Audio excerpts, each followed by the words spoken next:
when we go into perimenopause, is there a lifestyle shift that needs to happen in order to adapt to the drying out? Yes, absolutely. Right. So, Mindy, I think we can all successfully agree that today's urban woman is burning out quickly. Oh, yeah. Right. Except for the fact that the problem is that we associate burning out only with work. And that's not true. Ooh, right. Yes. Burning out is many, many things. I mean, in my book and in the way I explain it to people I work with, it's like we have very solar lifestyles. And I mean, all of the Vedic sciences, right, where yoga and Ayurveda comes from, the macro and the micro are very connected. What's happening in the macro is happening in the micro. So global warming is not very different from inflammation. Burning out is not, they all come under the same set of things. But the thing is, what are the things that we are doing, right? Besides working too hard, working out too much, excessive caffeine. I mean, we all know caffeine is dehydrating. What is dehydrating? Hot and dry. That's the meaning of dehydrating. It's hot and it's dry. The sun is hot and dry. So it's like very solar. I call it very solar. So excessive caffeine, excessive alcohol, working, I said working too much, working out too much, staying up too many nights, skimping on fat a little too much, intensity in our minds.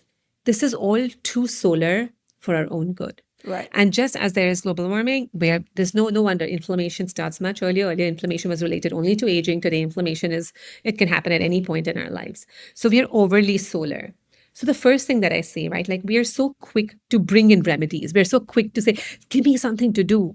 But the first treatment in Ayurveda is prevention of cause.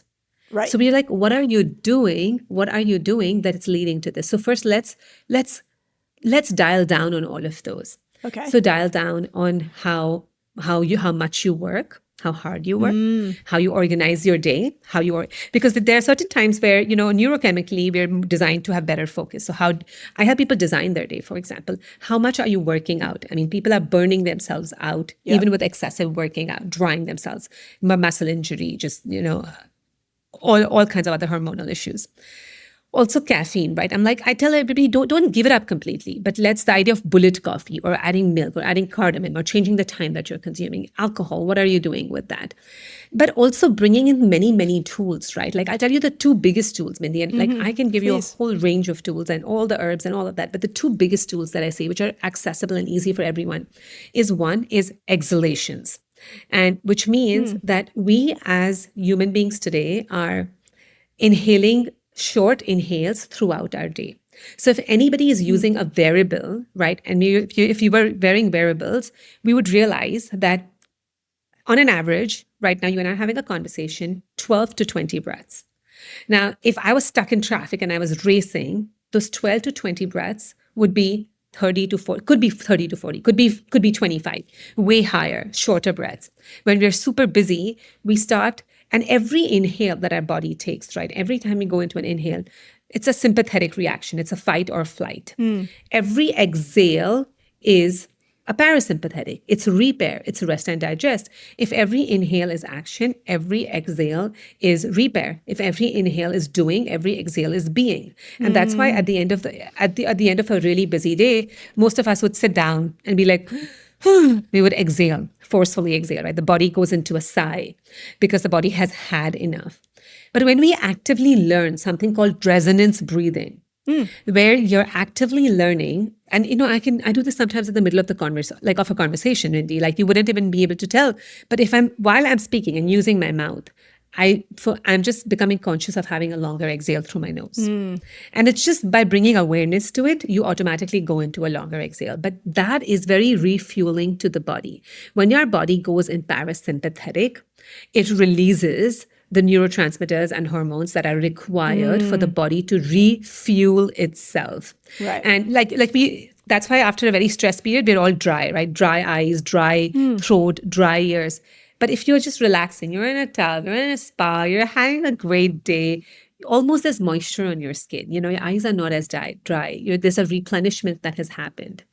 So those exhales go a long, long way. And it's something that's available to us in perimenopause, in postmenopause. So that is one thing that I say, must be part of everybody's toolkit. Yeah. So I love this because it's free and it's easy.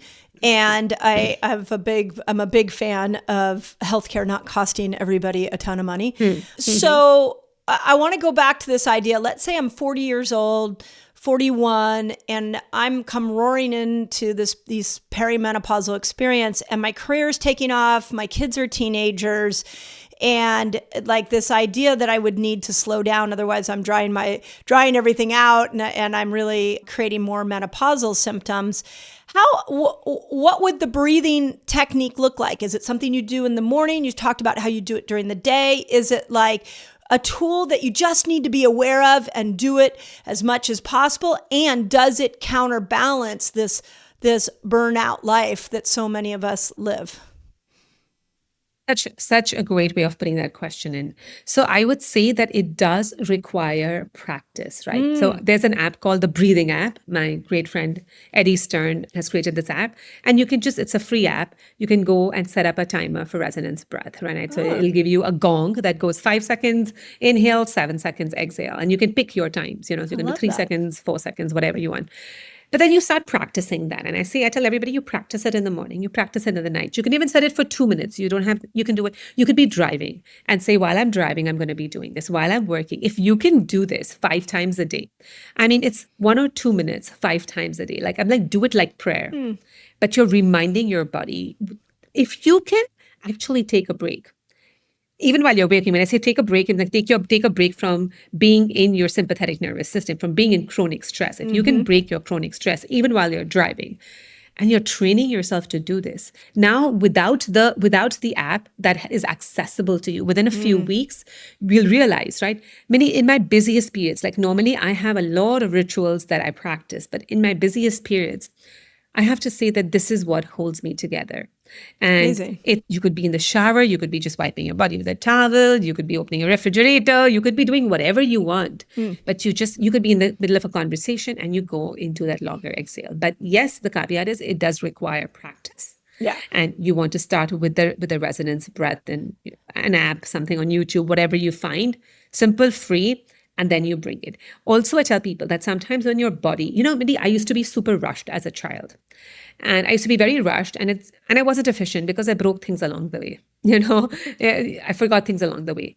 But I realized that you don't have to slow your body down. You have to just slow your breath down. And your body actually becomes more efficient. Because you'll make better decisions. You'll have more clarity. You'll move faster. You'll be more agile. You'll be less all over the place. It's just done wonders. I feel like there's a lot that can get done.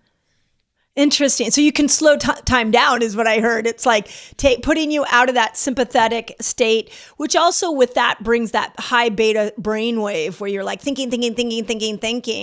What I just heard is this simple tool done 5 times a day. And I assume we only have to do it a couple of rounds, could really prime the parasympathetic and get you out of the sympathetic response.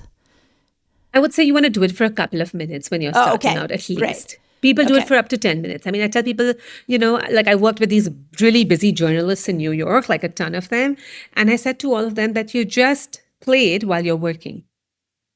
So then you're conditioning. I mean, at the end of the day, we're all Pavlov's dogs, Right. You play it when you're working, and then before you know it, you've trained yourself to breathe like that. Yeah. Amazing. It's so easy. Yeah, a friend of mine, this is a new tool that I've been really thinking about this year because of, the evacuations from the fires and things like that. And I started getting a lot of anxiety, and a friend of mine who's a performance coach really helped me understand some meditation techniques, some moving energy techniques. And she's like, you have to do them ahead of the anxiety attack. And it's like you're preparing yourself for how to handle the anxiety attack. And what I just heard and what you just said is that if at 40, every woman knew this, and then we just went into, okay, now I'm 40, I need to start practicing this breathing technique so I can be ahead of the irritability and the anxiety and the depression. Is that a good way to look at it? Yes, Mindy. In fact, before people start working with me, I'm such a stickler for creating what I call the toolkits. It's exactly what you define. I give them an a la carte list of First is preventative tools, things you do every day before you get on the battlefield of life. So I tell people, you pick your preventative, 2, 3, 4, whatever you want. And then you practice them before life happens to you. And the reason is so your body learns how to feel stay safe. And then the battlefield tools, when you're in the moment and things begin to pick heat. And the tools in the battlefield would actually look very different from the preventative tools sometimes. And they could be drastically different at times. But like you're in the middle of a conversation, things are beginning to get intense. What tools are you going to bring? But your body knows how to feel safe, even though it's gotten there through a different route. But the minute it knows how to feel safe, it's so easier to access that place. Right. But then you also have a third set of tools, which is repair tools, because we all need to heal from the day. And we need to heal from crisis periods. So you definitely want to have in your toolkit tools that can help. I mean, alcoholics are made at night. Food addicts, sex addicts, TV addicts are all made at night, right? Because we all need to heal from interesting. That is so well said, by the way. It's really true that it's like that. That transition out of day into night is really. But that was so powerfully said. Yeah, and that is so intense for the body, right? Because I mean, you're studying this, so all the excitatory mediators become the inhibitory mediator, and it's so difficult for the body. So yeah, and so it's exactly what you said. But you want to start thinking about your tools like that, and you want to have enough of all tools so that you know what to pull out of your toolkit at any given point. Right. It's interesting. I was just having this conversation with a couple of other authors that write books on women's health, and I was saying how I think a lot of times what happens to women is that we're in such a patriarchal pace. We're so go all the time that at the end of the day, we don't actually balance ourselves out. We just go neutral. So we're in this high state of performance, and then we sit on the couch with a glass of wine and watch our favorite Netflix series. But what we don't realize is that we haven't balanced out the doing with any technique. We just go neutral, and we're sitting on the couch and just numbing ourselves. So what I just heard in what you just said is this is a way of not just going neutral. You're not just chilling out. Oh, true. You're actually repairing yourself from the frenzy of the day, and it's free and it's breath, and then that's super cool.